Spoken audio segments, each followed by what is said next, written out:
भुजबळांविरोधातील महाराष्ट्र सदन प्रकरणाची सुनावणी आता सुरू झालेली आहे। मुंबई उच्च न्यायालयात ही सुनावणी सुरू आहे। छगन भुजबळांना दोषमुक्त करण्याविरोधात 1.5 वर्षांनंतर ही सुनावणी होते।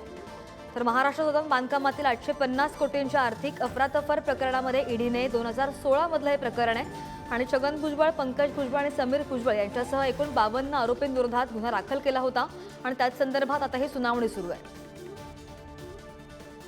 राष्ट्रवादीचे मंत्री छगन भुजबळ यांना महाराष्ट्र सदन घोटाळ्यात मागे सेशन्स कोर्टाकडनं एक क्लीन चिट मिळाली होती, म्हणजे त्यांचं डिस्चार्ज ॲप्लिकेशन मान्य झालं होतं। मी मुंबई हायकोर्टात त्याच्याविरुद्ध याचिका टाकली होती, पण गेले 1.5 वर्ष 5 जजेस पुढे ही याचिका आली होती, पण त्या सगळ्या जजेसनी नॉट बिफोर मी केलं होतं।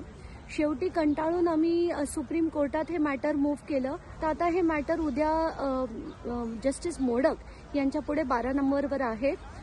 मला असं खात्री आहे की महाराष्ट्र सदन घोटाळ्यात इतक्या पटकन आम्ही त्यांना बाहेर पडू देणार नाही। बरंचसं चुकीचं चाललेलं आहे, तुम्ही जे दाखवताय ते। अशी काही परिस्थिती असेल तर ते समीर भाऊ तिकडे बसलेले आहेत, मी इथे बसलेलो, आम्ही आज तिकडे गेलो असतो ना ताबडतोब। अहो त्या महाराष्ट्र सदन घोटाळ्यातून जे आहेत आम्हाला क्लीन चिट मिळालेली आहे। फक्त आमच्यातला एक जे सेक्रेटरी जे आहेत देशपांडे नावाचे, त्यांची केस मागे राहिली होती या केसमधली, त्यांच्याबद्दलची ती केस आहे। आमच्याबद्दलची केस तर आम्ही इथे कशाला आलो असतो, ताबडतोब गेलो असतो ना।